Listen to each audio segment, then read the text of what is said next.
सोचिए यदि अगर हमारे चारों ओर एक ही प्रकार के पादप एवं जंतु होते तो कैसा लगता। बहुत ही बोरिंग लगता। तो प्रकृति ने इसी बोरिंग को दूर करने के लिए विविधताओं से भरा एक दुनिया बनाया। उसी दुनिया को समझने के लिए हम लेकर आए हैं क्लास 11th का चैप्टर नंबर 1 जिसका नाम है जीव जगत। तो बच्चों हम देखते हैं कि जीव जगत क्या है और कैसे है। मैं आपका टीचर बायोलॉजी टीचर दीपक कुशवाहा। देखते हैं कि आगे हम बायोलॉजी में जो जीव जगत है उसको किस तरीके से हम डिफाइन करते हैं और परिभाषित करते हैं। तो चलिए देखते हैं, हमारा आज का टॉपिक है जीव जगत में विविधता, क्लास 11th। तो देखते हैं सबसे पहले कि बायोलॉजी क्या है, क्योंकि जीव में जो विविधताएं हैं एक इसके अंतर्गत आती हैं, बायोलॉजी के अंतर्गत आती है। ठीक है, तो हम क्लास 11th की जो बायोलॉजी पढ़ रहे हैं, तो सबसे पहले हम देखते हैं कि बायोलॉजी है क्या, ये बना कैसे है और किस तरीके से ये आगे की ओर डेवलप हो रहा है। तो हम सबसे पहले देखते हैं जीव विज्ञान में बायोलॉजी का मतलब क्या होता है। तो इसमें दो वर्डों से बना है, बायो प्लस लोगोस। क्या है? Bio plus logos. तो यदि हम देखते हैं कि बायोस को हम बोलते हैं, यहाँ पर एस साइलेंट होता है, इसलिए बायोस का मतलब होता है बेटा जीवन। जीवन का मतलब होता है जिसमें लिविंग है, मतलब उसमें लिविंग फॉर्म में है, उसे हम क्या बोलेंगे? जीवन। फिर लोगोस का मतलब है अध्ययन। क्या है? अध्ययन। जब हम जीवित जीवों के बारे में अध्ययन करते हैं उसे हम क्या बोलते हैं? जीव विज्ञान। ओके, आगे देखते हैं कि जीव विज्ञान है क्या, यानी बायोलॉजी है क्या। तो जीव वस्तुओं के अध्ययन के, यानी जीवित वस्तु, जीवित का मतलब क्या होता है? लिविंग। जीवित का मतलब क्या होता है? लिविंग। लिविंग का मतलब होता है जिसमें जीवन हो। ठीक है, जिनका हम क्या करते हैं? अध्ययन करते हैं, उन्हें हम क्या बोलते हैं? जीव विज्ञान। तो जीव विज्ञान क्या है? जीवित वस्तुओं के अध्ययन को जीव विज्ञान कहते हैं। ठीक है, इन्हें चीजें समझ में आया कि नहीं? अब जीव क्या है? क्या जीव क्या है? तो देखें, वे वस्तुएं जो वृद्धि, परिवर्धन, प्रतिक्रियात्मकता, जीवन के दूसरे लक्षणों को क्या करते हैं? दर्शाते हैं, उन्हें हम क्या कहते हैं? जीव कहते हैं। उन्हें हम क्या कहते हैं? जीव कहते हैं। मतलब ऐसे जीव जिसमें क्या हो? जीवन की जैविक क्रियाएं हो रही। जीवन की जैविक क्रियाएं क्या हो रही हो?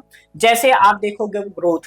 ठीक है, पादप क्या करता है? ग्रोथ करता है। हम में क्या होती है? ग्रोथ होती है। ठीक है, फिर प्रतिक्रियात्मक यानी रिफ्लेक्शंस, हम क्या कर रहे हैं? रिफ्लेक्शन करते हैं, प्रतिक्रिया करते हैं। ठीक है, फिर जीवन के दूसरे लक्षण जैसे जो मेटाबॉलिक क्रियाएं होती हैं, यानी उपापचय क्रियाएं होती है, श्वसन हो गया, है ना, उत्सर्जन हो गया, परिसंचरण हो गया, ये चीजें जो हो रही हैं, तो यदि ये हमारे शरीर में हो रही है या किसी भी जीव में हो रही है तो क्या कहलाता है? जीव कहलाता है।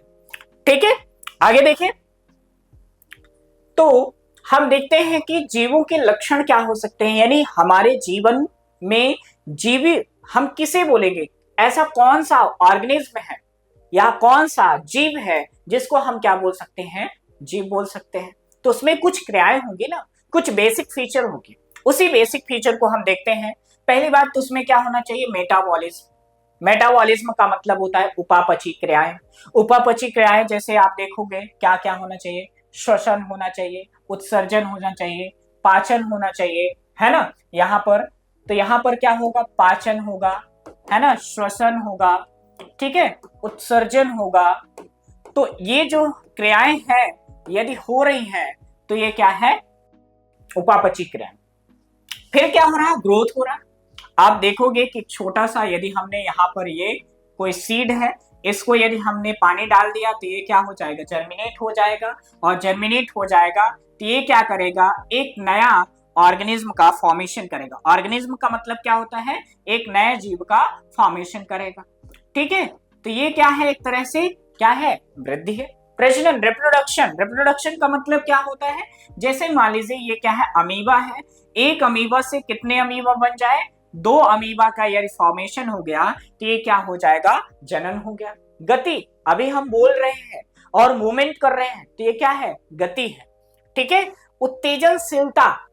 ठीक है, उत्तेजनशीलता का मतलब क्या होता है? यदि हम देखें तो उत्तेजन का मतलब होता है, जैसे आप देखोगे गुस्सा हो जाना, है ना, और क्या हो जाना, अचानक से क्या हो जाना, एक्साइटमेंट हो जाना, एक्साइटेड हो जाना, है ना, ये क्या होती है? उत्तेजनशीलता होती है। श्वसन, रेस्पिरेशन, आप देख रहे हैं क्या करते हैं, रेस्पिरेशन क्या है? तो हमने एयर को अंदर किया, ठीक है, तो ऑक्सीजन अंदर गई, और कार्बन डाइऑक्साइड को बाहर निकाला, तो ये क्या होगा? श्वसन हो गया। फिर पोषण, जो आप खाना खा रहे हैं, ठीक है, उसका क्या हो रहा? अवशोषण हो रहा, तो उसे अपन क्या बोलेंगे? पोषण। उत्सर्जन क्या है? जो उत्सर्जी पदार्थ है उसका हमारे शरीर से बाहर जाना, जैसे मान लीजिए क्या होना? पसीना का आना, यानी स्वेट्स का आना, है ना, फिर आएगा, देखा होगा फेस में ऑयली ऑयली होने लगता है, ऑयल्स का आना, ठीक है, तो ये भी क्या है? एक तरह से उत्सर्जन है। और यूरिनेशन, और कई सारे हमारे बॉडी में क्या होती है? एक्सक्रीशन के, जैसे CO2 का बाहर आना, यानी एक्सक्रीशन होना, ठीक है, तो ये किस में आती है? उत्सर्जन में आती है। ओके, आगे देखते हैं कि जैव विविधता क्या है। तो आपने सबसे पहले ये देखा कि जीव है क्या। तो जीव उन्हें हम कहेंगे जिनमें लिविंग एक्टिविटीज हो रही हैं, मतलब जिसमें जैविक क्रियाएं हो रही हो।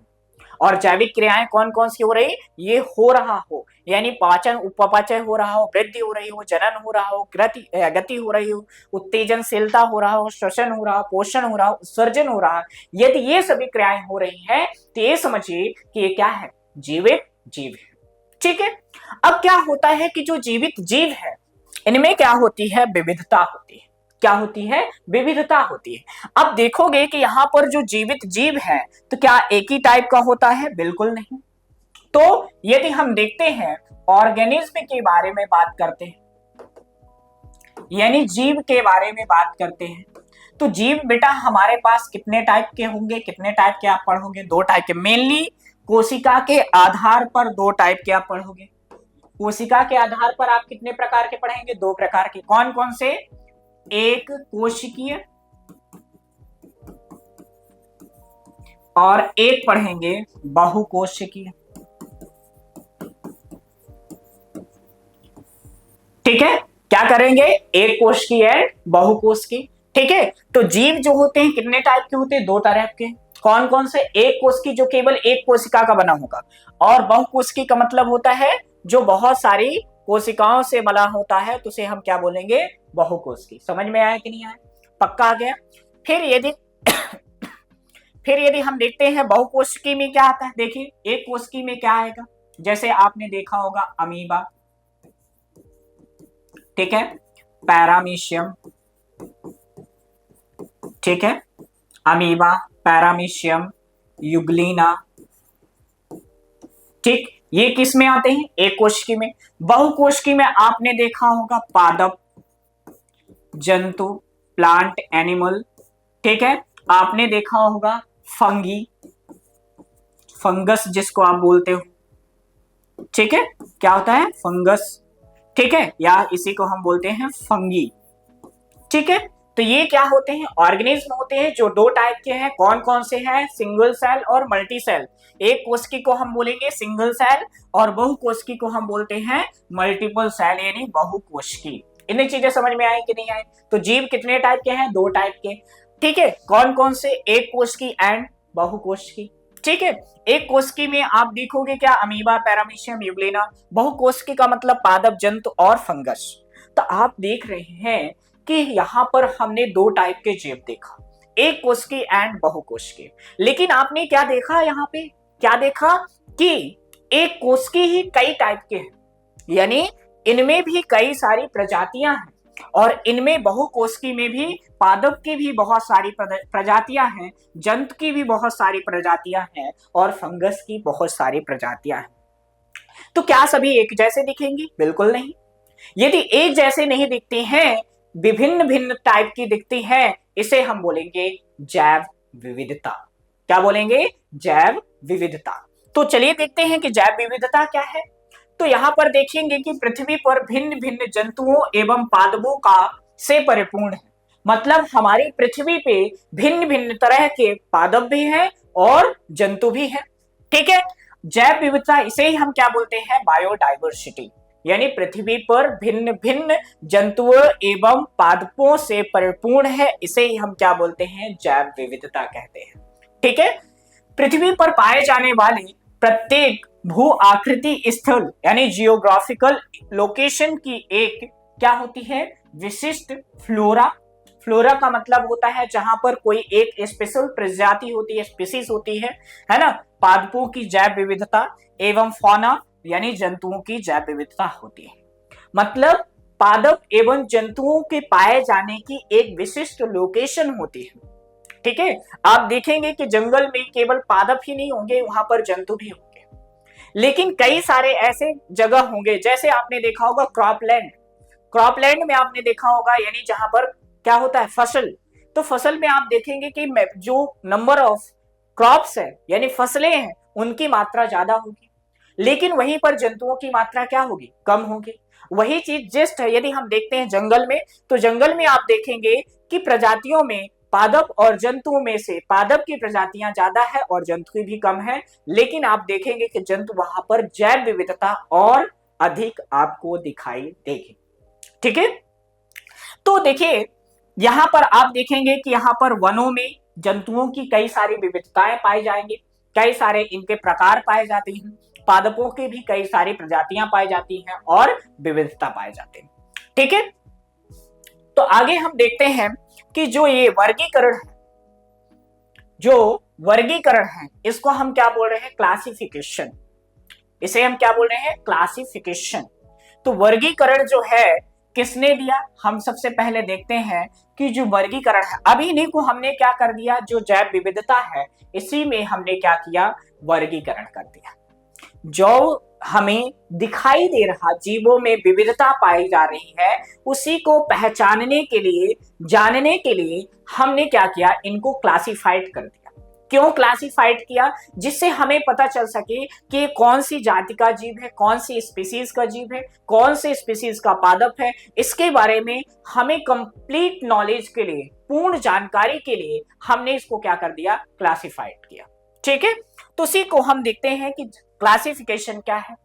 ठीक है, तो हम सबसे पहले किसका क्लासिफिकेशन कर रहे हैं, ऑर्गेनिज्म का। किसका कर रहे हैं बेटा, ऑर्गेनिज्म का कर रहे हैं। अब ऑर्गेनिज्म आप देख रहे हैं पादप एवं जल। तो यहां पर क्लासिफिकेशन करने के लिए सबसे पहले एक साइंटिस्ट आए, जिनकी आपको ये फोटो दिख रही है, उसकी इमेज दिख रही है, ये कौन है, एरिस्टोटल। कौन है, एरिस्टोटल है, जिनका हिंदी में नाम होता है अरस्तु और इंग्लिश में हम इनका बोलते हैं एरिस्टोटल। सबसे पहले ये कौन आए, एरिस्टोटल साहब आए।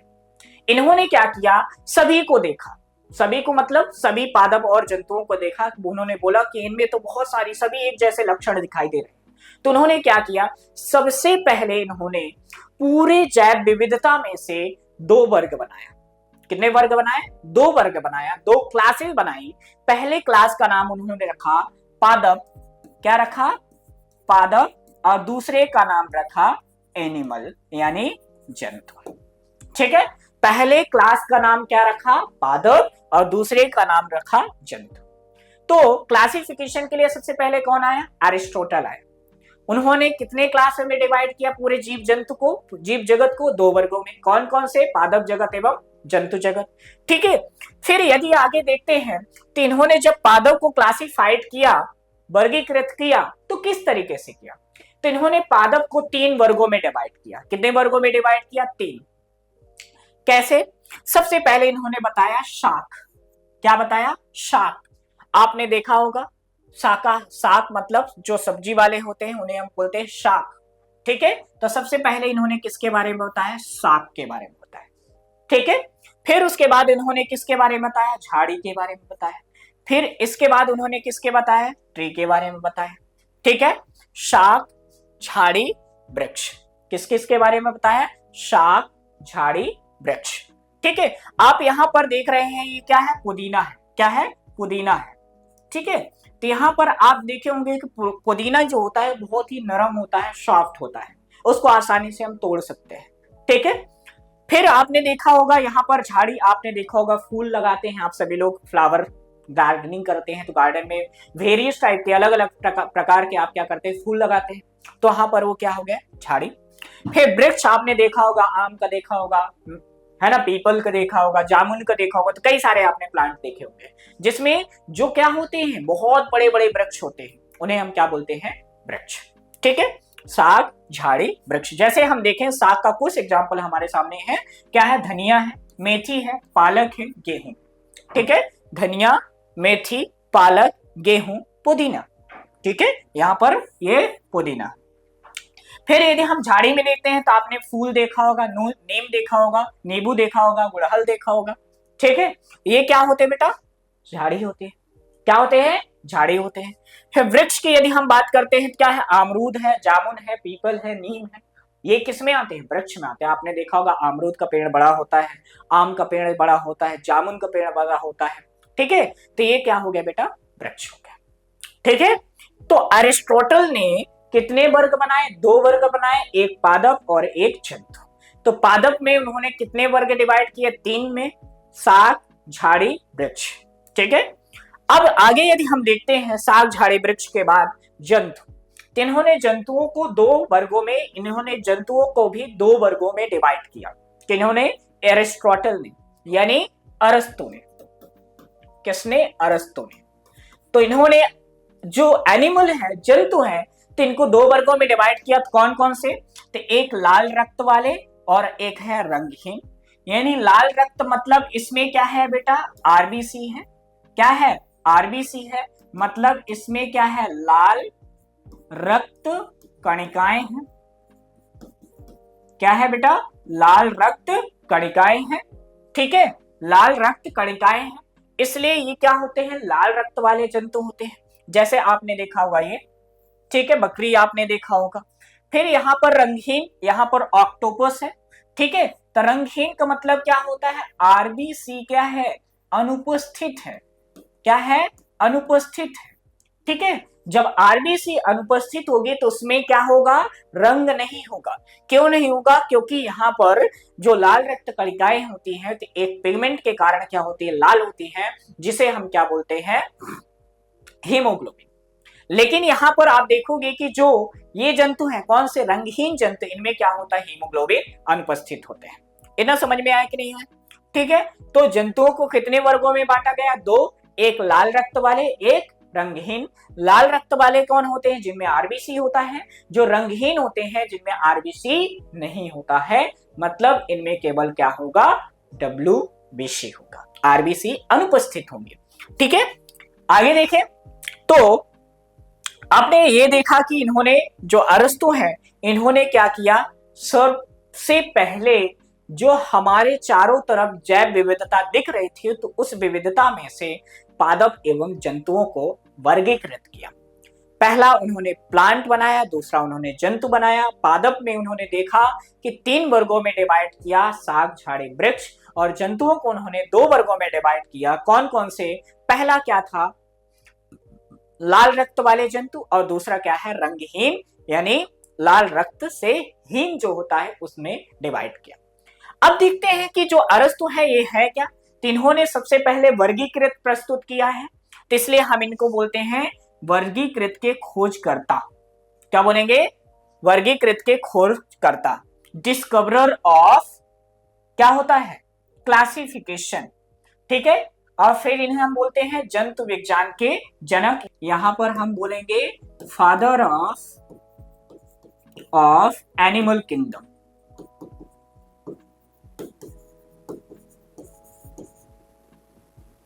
ठीक है, और यहां पर हम क्या बोलेंगे, फादर ऑफ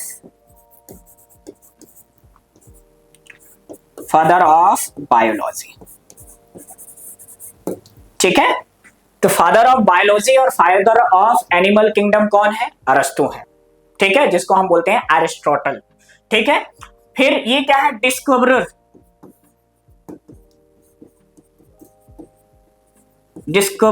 ऑफ, ठीक है, क्लासिफिकेशन, डिस्कवरर ऑफ क्लासिफिकेशन। ठीक है, इतनी चीजें समझ में आए। तो एरिस्टोटल कौन है? फादर ऑफ एनिमल, जिसे हम जंतु विज्ञान के जनक कहते हैं।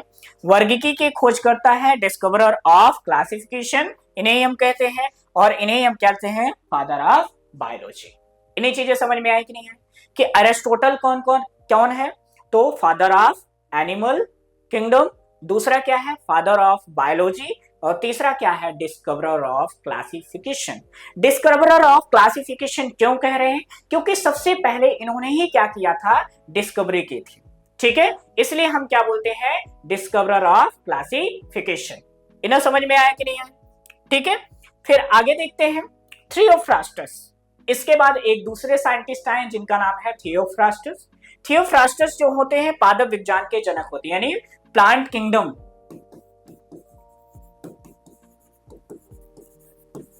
यानी यदि हम देखते हैं तो father of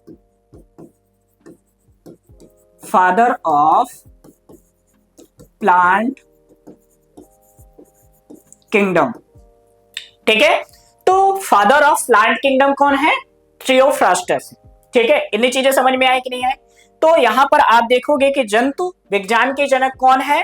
father of animal kingdom अरस्तु, एरिस्टोटल, और पादप विज्ञान के जनक कौन है? थियोफ्रास्टस। इतनी चीजें समझ में आई कि नहीं आई? 1 minute.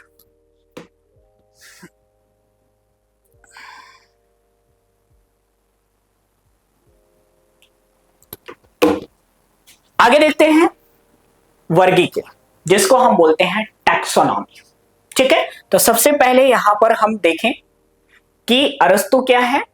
Father of animal kingdom. दूसरा क्या है? खोज करता है, यानी डिस्कवरर है। तीसरा क्या है? Father of biology. फिर थियोफ्रास्टस क्या है? पादप विज्ञान के जनक है, जिन्हें हम बोलते हैं फादर ऑफ प्लांट किंगडम, ठीक है। आगे बात करते हैं हम किसकी? वर्गीकी की, जिसको हम बोलते हैं टैक्सोनॉमी, ठीक है।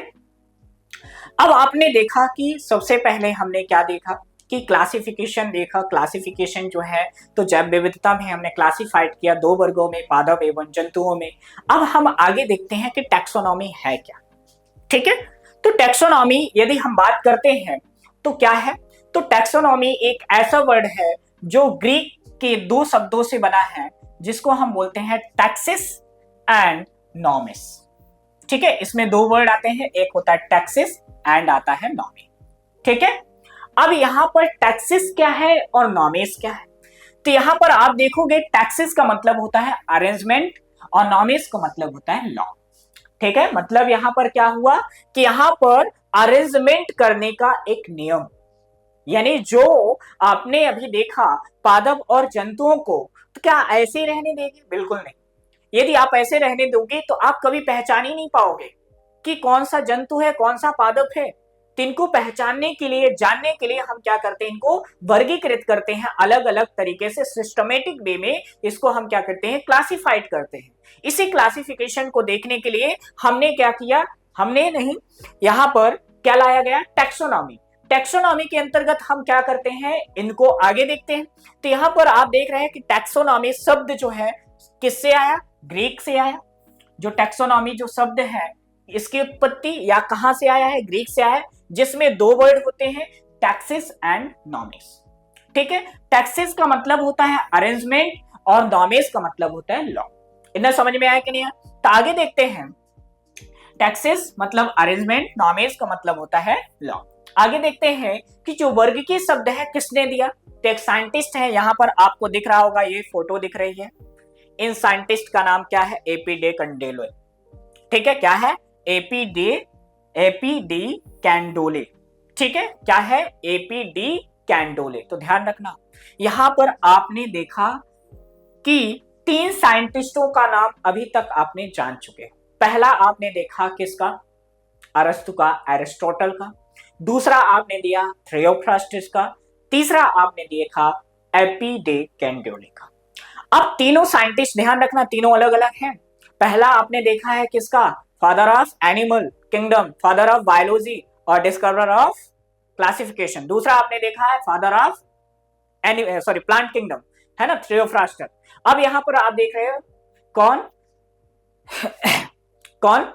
क्लासिफिकेशन, यानी जो टेक्सोनॉमी है उसके टर्म को देने वाले साइंटिस्ट का नाम क्या है? AP de Candolle. ठीक है, इतनी चीजें समझ में आ गई होंगी।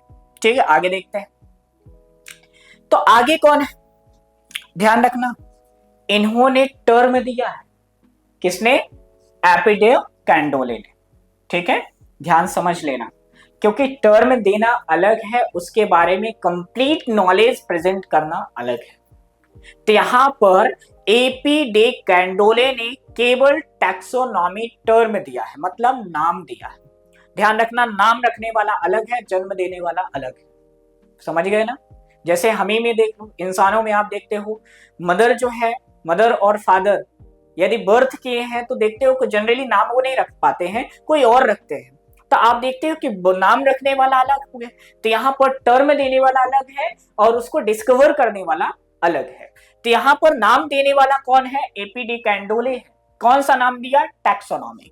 ठीक है, अब यहाँ पर हम देखते हैं कि जो टैक्सोनॉमी है उसके जनक कौन है, उसके बारे में कंप्लीट इंफॉर्मेशन बताया किसने है? तो यहाँ पर कंप्लीट इंफॉर्मेशन देने वाले साइंटिस्ट का नाम है कैरोलस लिनियस। आपके सामने उनकी फोटो दिख रही है, ये क्या है, कौन है? Carolus Linnaeus. इन्होंने क्या दिया है? टैक्सोनॉमी के जनक हैं, यानी फादर ऑफ टैक्सोनॉमी कौन है? Carolus Linnaeus. तो 4 साइंटिस्ट हो गए। कितने साइंटिस्ट हो गए? 4। ध्यान रखना, बहुत इंपॉर्टेंट है, क्योंकि ये ऑब्जेक्टिव में पूछे जाने वाले क्वेश्चंस है कि father of biology, father of animal kingdom, father of plant kingdom, father of taxonomy. ठीक है, और given by taxonomy term given by, किसके द्वारा दिया गया है? ठीक है, ये चीजें ऐसी हैं जो क्वेश्चन के फॉर्म में आती हैं। ठीक है, तो यहां पर आपने देखा कैरोलस लिनियस कौन है? टैक्सोनॉमी के जनक है। आगे हम बात करते हैं, तो आगे हम बात करते हैं वर्गीकी किसे कहते हैं, यानी टैक्सोनॉमी किसे कहते हैं। तो टैक्सोनॉमी विज्ञान की इस शाखा के अंतर्गत, मतलब इस ब्रांच के अंतर्गत हम क्या करते हैं? जीवों की पहचान के बारे में अध्ययन करते हैं। ठीक है, नामकरण के बारे में अध्ययन करते हैं, और वर्गीकी यानी क्लासिफिकेशन के बारे में क्या करते हैं? इनके सिद्धांतों एवं विधियों का क्या करते हैं? अध्ययन करते हैं। तो टैक्सोनॉमी के अंतर्गत हो क्या रहा?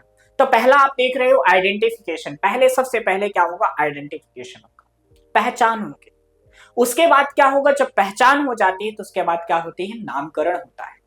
तीसरा क्या होता है? क्लासिफिकेशन होता है। इतना समझ में आया कि नहीं आया? ठीक है, तो आगे देखते हैं कि टैक्सोनॉमी में हम क्या देख रहे हैं। सबसे पहले है पहचान।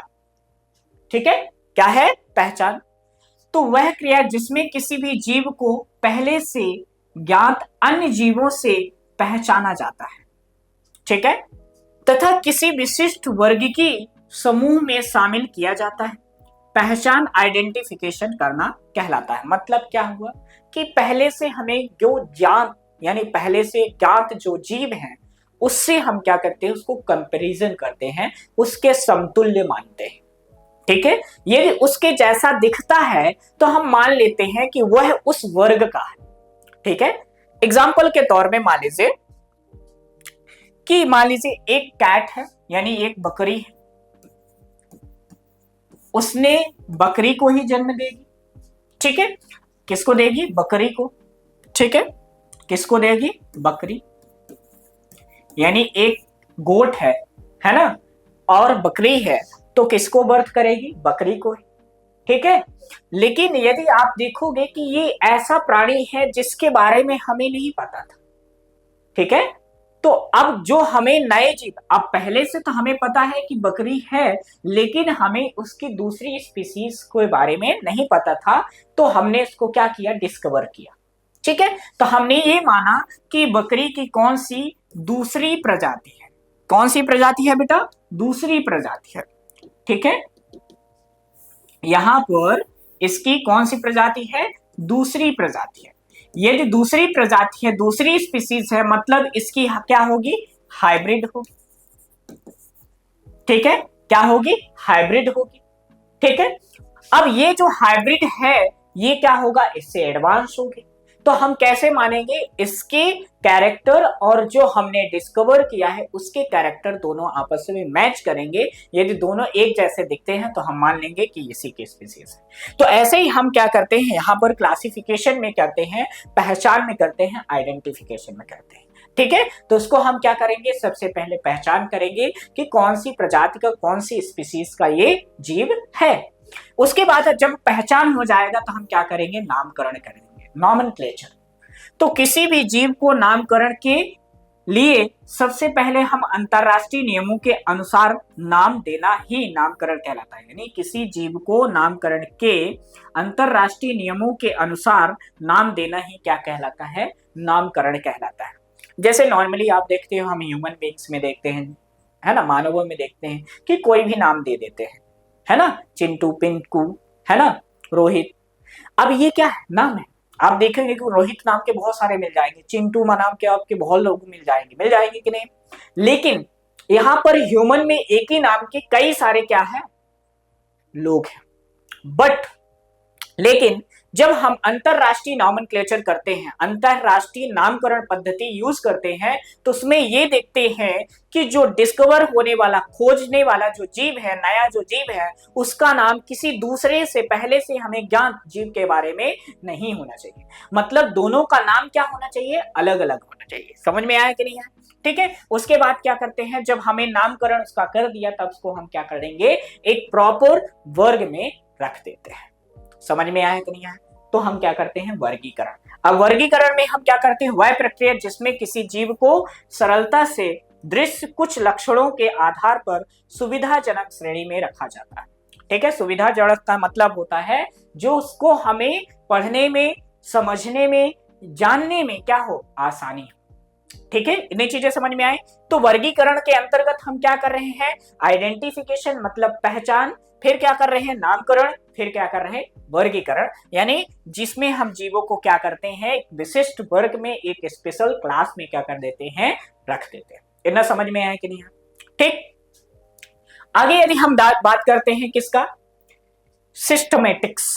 अब सिस्टमेटिक्स क्या है, तो आप देखेंगे कि जो आपने यहां पर क्या किया है, वर्गीकरण किया है, तो उसको हम क्या करेंगे, सिस्टमेटिक्स रखेंगे, यानी व्यवस्थित तरीके से रखेंगे। ठीक है, उसे ही हम क्या बोलते हैं, सिस्टमेटिक्स। तो सिस्टमेटिक्स के अंतर्गत क्या होता है, तो सबसे पहले ये देखते हैं कि सिस्टमेटिक्स टर्म किसने दिया, तो कैरोलस लीनियस ने दिया। ये इनकी क्या है, फोटो दिख रही होगी यहाँ पर, ये है कैरोलस लीनियस साहब है। ठीक है, और ये कैरोलस लीनियस जो है, इन्होंने सबसे पहले सिस्टमेटिक टर्म दिया। तो इसके पहले एक और आपने देखा है, टैक्सोनॉमी। ठीक है, ठीक है, यहां पर अभी आपने और देखा है क्या, टैक्सोनॉमी। ठीक, क्या देखा है, टैक्सोनॉमी। तो टैक्सोनॉमी के जो खोजकर्ता हैं यही। अगला क्या है, सिस्टमेटिक्स जो है, शब्द जो है, सबसे पहले किसने दिया है, कैरोलस लीनियस ने दिया है। ठीक है, अब आगे देखते हैं कि सिस्टमेटिक शब्द जो होता है एक लैटिन शब्द होता है, जिसमें सिस्टेमा से व्युत्पन्न हुआ है। मतलब जो सिस्टमेटिक शब्द है एक लैटिन शब्द है, जिसकी ओरिजिन जो होता है वो किससे हुआ है, सिस्टेमा से हुआ है, जिसका अर्थ होता है, मतलब क्या अर्थ होता है, जीवों की नियमित व्यवस्था। ध्यान रखना, पहली बात तो सिस्टमेटिक टर्म किसने दिया है, कैरोलस लीनियस ने दिया है। सिस्टमेटिक शब्द है क्या, तो ये क्या है, एक लैटिन शब्द है जो सिस्टेमा से क्या हुआ है, ओरिजिनेट हुआ है। इसका मतलब क्या होता है, जीवों की नियमित व्यवस्था। यानी नियमित का मतलब होता है प्रॉपर सिस्टम से क्या करना, व्यवस्थित करना। अब देखिए, मान लीजिए आप ही, यदि कोई काम यदि सिस्टमेटिक वे में करें, नहीं करेंगे तो क्या होगा, नहीं होगा। यदि आप पढ़ाई भी कर रहे हैं, स्टडी कर रहे हो, तो यदि सिस्टमेटिक वे में नहीं पढ़ेंगे, आज कुछ भी कर लिया, आज कुछ भी, कहीं भी चले गए, कहीं भी घूम आए, है ना, तो क्या आप पढ़ पाओगे, नहीं। आप सिस्टमेटिक वे से जब तक स्टडी नहीं करेंगे, पढ़ेंगे नहीं, पढ़ाई नहीं करेंगे, जब तक आपका रिजल्ट बिल्कुल नहीं दिखेगा। और यदि आप अनसिस्टमेटिक वे में यदि पढ़ाई कर रहे हो, तो आप वही कम नंबरों से पास हो जाएंगे, लेकिन सही नंबर, प्रॉपर रैंक डिसाइड नहीं कर पाएंगे। क्यों? क्योंकि आप सिस्टमेटिक डायरेक्शन में स्टडी नहीं कर रहे हैं। ये चीजें समझ में आई कि नहीं है? तो आपको क्या करने के लिए, अच्छे नंबर लाने के लिए और परफॉर्म करने के लिए एक सिस्टमेटिक वे में क्या करना पड़ेगा, स्टडी करना पड़ेगा। तो यहां पर सेम चीजें हैं, जैसे आपके लाइफ में, आपके स्टडी में यदि आप देखोगे कि यदि सिस्टमेटिक वे में हम नहीं कर रहे हैं तो अच्छा रिजल्ट नहीं आ सकता है। वैसे यहाँ पर भी है, यदि हम जीव जंतुओं को सिस्टमेटिक वे में अरेंज नहीं करेंगे तो आप उनको नहीं पहचान पाएंगे। ठीक है, आपको पादप भी जंतु लगेगा, जंतु भी पादप लगेगा। क्यों? क्योंकि हमने सिस्टमेटिक उसको रखा नहीं है। ठीक है, तो सिस्टमेटिक वे में क्या करना पड़ेगा, हमें इन्हें नियमित व्यवस्थित रखना पड़ेगा। ठीक है, अगला हम देखते हैं सिस्टमेटिक्स में होता क्या है, पहचानना, नामकरण करना, वर्गीकरण करना और जीवों की, है ना, विकासित संबंधों के बारे में ध्यान रखना। इवोल्यूशनरी रिलेशनशिप के बारे में क्या किया जाता है, सम्मिलित किया जाता है। मतलब क्या है, सिस्टमेटिक वे में क्या करते हैं, पहचान करते हैं, नामकरण करते हैं, वर्गीकरण करते हैं। साथ में मोस्ट इंपॉर्टेंट पॉइंट ये है कि इसमें हम और क्या करते हैं, उसके विकासी संबंधों के बारे में हम क्या कर देते हैं, सम्मिलित करते हैं, नॉलेज गेन करते हैं। समझ में आया कि नहीं? तो वर्गीकरण में आपने देखा था कि पहचाना था, नामकरण किया था और वर्गीकरण किया था। लेकिन इसमें एक टर्म अलग आ गया, इवोल्यूशनरी रिलेशनशिप, यानी उद्विकासीय संबंध। उसके बारे में हम देखते हैं। ठीक है, सिस्टमेटिक्स में जीवों की विविधता तथा उनके उद्विकासीय संबंधों का अध्ययन होता है। मतलब सिस्टमेटिक्स में हम क्या करते हैं, उनकी विविधता। ठीक है, विविधता का मतलब क्या होता है, वेरिएशन। और उद्विकासी मतलब ओरिजिन, जो इवोल्यूशनरी जो है रिलेशनशिप जो है उसके बारे में हम स्टडी करते हैं। इतनी चीजें समझ में आ गई। ठीक है, आगे देखते हैं, बात करते हैं नामकरण। अब मान लीजिए हमारे पास कोई भी जीव है, जन्म हो चुका है, जीव है, बर्थ है, सब कुछ हो चुका है, लेकिन उसका नामकरण करना है। तो आप देखते हैं नॉर्मली ह्यूमन बींग्स में आपने देखा होगा कि जब किसी भी व्यक्ति का नामकरण करना होता है तो कई सारी चीजें देखते हैं, टाइम देखते हैं, ग्रह देखते हैं, नक्षत्र देखते हैं, कई सारी चीजें हैं जिसके बेसिस में देखते हैं कि ये इतने बजे जन्म लिया है, इस समय ये ग्रह यहाँ था, फिर ये इतना था, तो कई सारी चीजों को लिया जाता है। ठीक है, ऐसे यहाँ पर जब नामकरण किया जाता है तो कुछ वैज्ञानिक पद्धतियां हैं जिसके बेसिस में, जिसके आधार पर हम पादप एवं जंतुओं का नामकरण करते हैं। ठीक है, जिसको हम मान लीजिए यहाँ पर यदि हम देखें इंडिया में है तो इंडिया में जिस नाम से जान रहे हैं तो अदर कंट्री में भी उसको उसी नाम से जाना चाहिए। अब यहाँ पर आप देखोगे यदि हम यहाँ पर कुछ और नाम से जान रहे हैं तो कहीं पर दूसरे नाम से जानेंगे तो बिल्कुल नहीं। आप जानते होंगे कई सारे हम का जो है फल एवं सब्जियां जो है यहाँ पर हम कुछ और नाम से जानते हैं, बाहर कुछ और नाम से जानते हैं, लेकिन उनका साइंटिफिक नेम एक जैसा होता है। कॉमन नेम अलग अलग हो सकता है लेकिन साइंटिफिक नेम क्या होगा, सेम होगा। ठीक है, तो वर्गीकरण के बाद हम देखते हैं नामकरण क्या है। तो प्रकृति में लाखों प्रकार के पेड़ पौधे जीव जंतु पाए जाते हैं। उन्हें विभिन्न देशों, राज्यों, स्थान में विभिन्न नाम से जाना जाता है। ठीक है, इन नाम को स्थानीय नाम कहते हैं। मतलब यदि आपको देखो प्याज, प्याज को यहाँ पर हमारे इधर मध्य प्रदेश में आप देखोगे तो प्याज ही बोलते हैं, लेकिन यही तुम महाराष्ट्र में चले जाओगे तो कांदा बोलते हैं कि नहीं, है ना। तो ये उसको, अब इसको हम क्या बोलेंगे, स्थानीय नाम बोलेंगे। ठीक है, तो यहां पर आप देखोगे अगला, भाषाएं अलग अलग होना तथा विभिन्न स्थानों पर विभिन्न नाम होने के कारण इनके बारे में सही ज्ञान प्राप्त करना मुश्किल हो जाता है। अब देखोगे कि जब अलग अलग नाम रहेगा तो उसको हमें उसके बारे में कंप्लीट नॉलेज गेन करना जो होता है मुश्किल हो जाता है ना। अब यहीं से यदि तुम महाराष्ट्र चले जाओगे और बोलोगे हमें प्याज दे दो, बोलेंगे कांदा ले लो, तुम बोलोगे कांदा तो दूसरा होता है। यहाँ पर हमारे इधर देखते हो मध्य प्रदेश में कि जो कांदा है तो आप देखते हो कि दूसरे बोलते हैं, किसे बोलते हैं, जो आप देखोगे कि अरबी जैसा ही होता है, उसका बड़ा भाई है ना, अरबी से बड़ा होता है, उसे हम कांदा बोलते हैं। लेकिन यहाँ पर प्याज बोलते हैं प्याज को, लेकिन महाराष्ट्र में उसको कांदा बोलते हैं। ठीक है, तो यहाँ पर अलग अलग है। ऐसे कुछ एग्जाम्पल आपके सामने है। घरों में पाए जाने वाली चिड़िया जिसको हम बोलते हैं गौरैया, उसे उत्तर भारत में पुच्चुका यानी पिच्चुका बोलते हैं। जापान में देखोगे तो उसको हम क्या बोलते हैं, सुजून बोलते हैं। इंग्लैंड में हाउस स्पैरो बोलते हैं। ठीक है, अब देखो एक ही है, एक ही पक्षी है, चिड़िया, जिसको हमारे इधर क्या बोला जाता है, गौरैया, उत्तर भारत में पिच्चुका, और कहां पे, जापान में उसको बोलते हैं सुजून। ठीक है, और इंग्लैंड में उसको बोलते हैं हाउस स्पैरो। देखो तो ये कौन सी भाषा हो गई, लोकल, लोकल का मतलब होता है स्थानीय। जैसे आप देखोगे कि आपका दो नाम होगा, एक मोहल्ले वाला, तो मोहल्ले वाले आप देखते हो कि मोहल्ले वाले नाम से जानते हैं, ठीक है। लेकिन वही चीज आप देखोगे स्कूल का नाम आपका अलग होगा, तो आपका स्कूल का नाम जो है वही ओरिजिनल और इंटरनेशनल नेम होगा, ठीक है।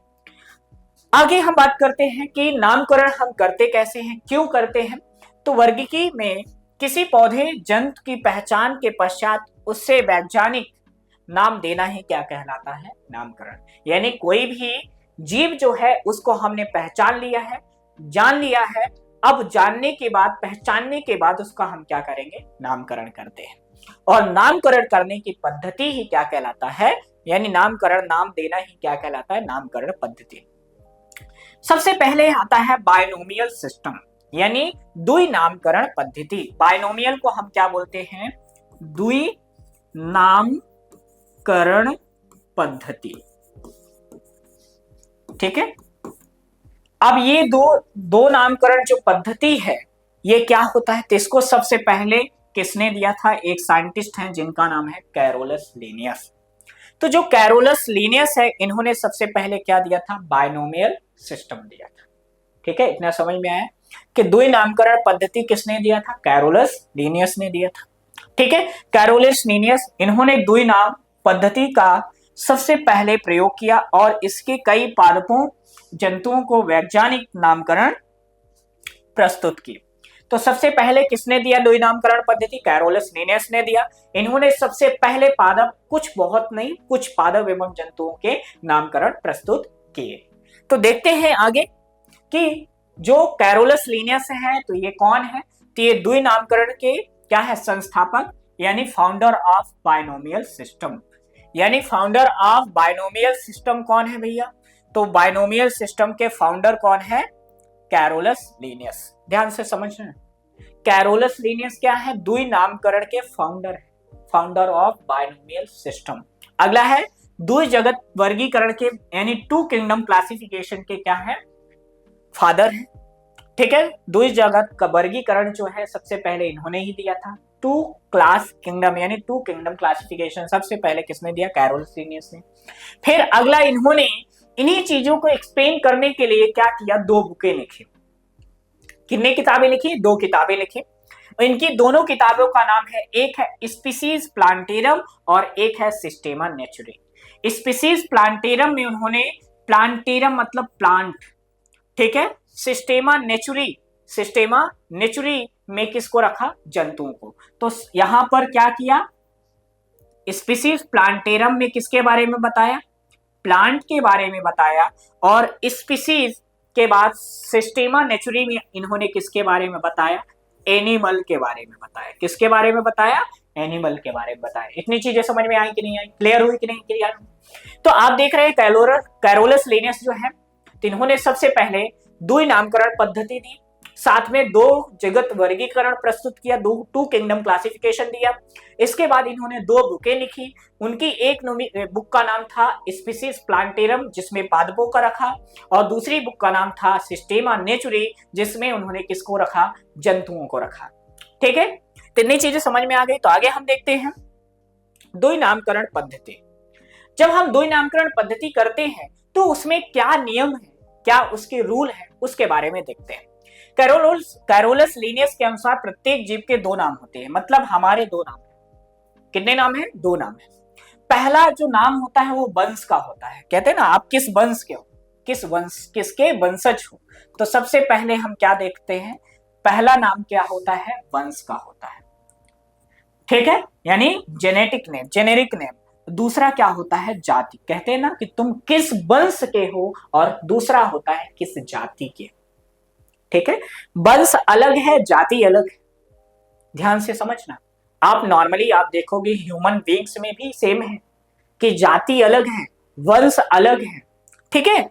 तो यहां पर आप देखोगे कि कैरोलस लिनियस के अनुसार जब दो नामकरण पद्धति होती है, दो नामकरण वर्ग यानी नॉमेनक्लेचर होता है, तो सब पहला जो नाम आता है वो किसका आता है, वंश का आता है, दूसरा नाम आता है जाति का, ठीक है। तो क्विज एग्जाम्पल यहां पर देखते हैं। हमारे सामने ये क्या है, बहुत ही रसीला आम दिखाई दे रहा कि नहीं। तो इसमें आप देखोगे कि इस आम का मैंगो का जो नाम है, साइंटिफिक नेम, वो होता है मैंजीफेरा इंडिका। क्या है? Mangifera indica. तो इसमें जो मैंजीफेरा है, पहला जो नाम है ये वंश है और दूसरा इसकी जाति है। क्या है? पहला वंश नाम है इसका, मैंजीफेरा क्या है? वंश है, और दूसरा क्या है? इंडिका क्या है? इसकी जाति है। समझ में आया कि नहीं आया? तो मैंजीफेरा इंडिका में यदि देखोगे तो आम का वैज्ञानिक नाम क्या होता है? Mangifera indica. तो इसमें वंश क्या है? मैंजीफेरा इंडिका क्या है? जाति। इतना समझ में आया कि नहीं आया? ठीक है, अब आते हैं नामकरण पद्धति के अन्य सार्वजनिक नियम। ठीक है, निम्नलिखित है। अब आप देखोगे कि ये जो लाइनें मैं आपको बताने वाला हूं, ये आपके एनसीईआरटी बुक की लाइनें हैं। क्यों है? क्योंकि देखिए एनसीईआरटी का जो लाइनें हैं, लाइन टू लाइन क्वेश्चंस आते हैं। ठीक है, ध्यान रखना, कभी कभी ऑब्जेक्टिव में डायरेक्ट एनसीईआरटी की लाइनें पटक देता है, तो आपको पता होना चाहिए। तो यदि हम यहां पर देखते हैं एनसीईआरटी में कि एनसीईआरटी की लाइनें क्या है, क्या इनका नामकरण पद्धति है, तो जैविक नाम प्रायः लैटिन भाषा में होती है। मतलब सबसे पहले जो जैविक नाम होता है वो किसमें होता है? लैटिन भाषा में, और तिरछे अक्षरों में लिखे जाते हैं। मतलब यदि आप नामकरण लिख रहे हो, तो जैसे मान लीजिए मैंगो लिख रहे हैं, तो नॉर्मली हम कैसे लिखते हैं ऐसे, तो इसमें क्या होगा? मैंगो। ठीक है, मैंगो। ठीक है, मतलब इसका अक्षर क्या होगा? थोड़ा सा टेढ़ा होगा। ठीक है, क्या होगा? टेढ़ा होगा। तो वही बोल रहा, तिरछे अक्षरों में लिखा जाता है। इनका उद्भव चाहे कहीं से भी हो, उन्हें लैटिनीकरण अथवा इन्हें लैटिन भाषा का व्युत्पन्न समझा जाता है। मतलब इनका ओरिजिन कुछ भी हो, कोई भी ओरिजिन हो, लेकिन इसको क्या माना जाएगा कि ये लैटिन भाषा के ओरिजिनेट। दूसरा क्या है? नाम में पहला शब्द जो होता है वंश नाम होगा, जबकि दूसरा जो होगा जाति होगा। पहला क्या होगा? वंश का होगा, दूसरा क्या होता है? जाति का होगा। समझ में आया कि नाम में पहला अक्षर जो होगा वंश का होगा, दूसरा अक्षर किसका हो? जाति का संकेतक होगा। तीसरी लाइन क्या है?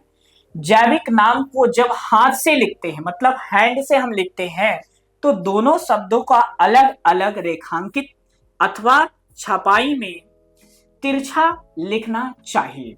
मतलब जब हम इसको हाथ से लिखते हैं तो क्या होगा? दोनों को अलग अलग, जैसे आपने यहां पर देखा मैंजीफेरा इंडिका। अब यहां पर मैंजीफेरा इंडिका यदि आपने देखा है, तो इनको दोनों को हम क्या करेंगे? अंडरलाइन कर देंगे। यदि हाथ से लिखते हैं तो इन दोनों को क्या कर देंगे? अंडरलाइन कर देंगे। इस तरीके से अंडरलाइन कर देंगे, इसको भी अंडरलाइन करेंगे और इसको भी अंडरलाइन करेंगे। ठीक है, फिर अलग अलग वही चीज है, यहां पर लिखा है कि जैविक नाम को जब हाथ से लिखते हैं तब दोनों शब्दों को अलग अलग रेखांकित करते हैं अथवा छपाई में तिरछा लिखना चाहिए। मतलब जब इनका प्रिंटिंग होती है तो उसको क्या करते हैं? तिरछा लिखते हैं। यह रेखांक उनके लैटिन उद्भव को दिखाता है। मतलब ये जो टेक्निक है, तरीका है, ये शो करता है कि इनकी उत्पत्ति कहां से हुई है? लैटिन से हुई। अगला क्या है?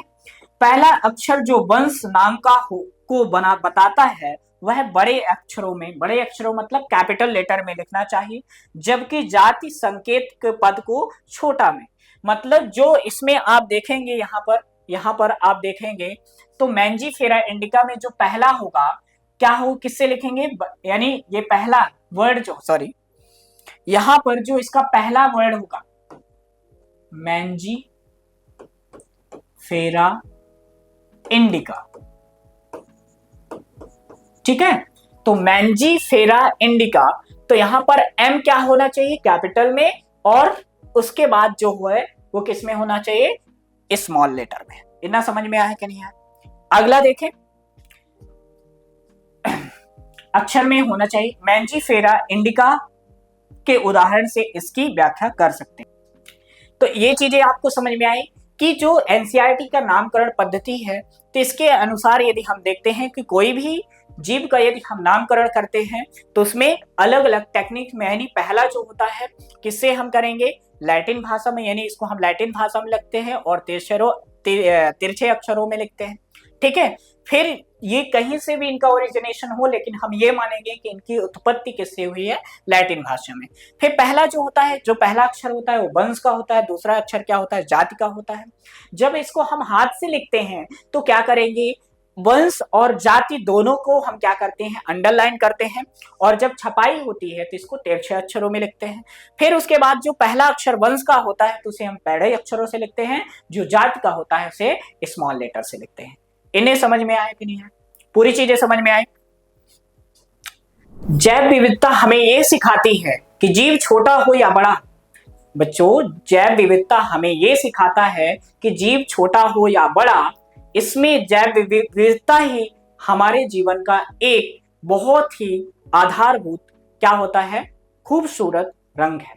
तो बच्चों इसी तरह से पढ़ने के लिए, डीप में पढ़ने के लिए आज ही फ्यूके एजुकेशन को डाउनलोड करें और अपने स्टडी को कंटिन्यू करें। तो मिलते हैं नेक्स्ट वीडियो में इसके आगे का पोर्शन लेकर और देखते हैं। जब तक के लिए बाय बाय, थैंक यू।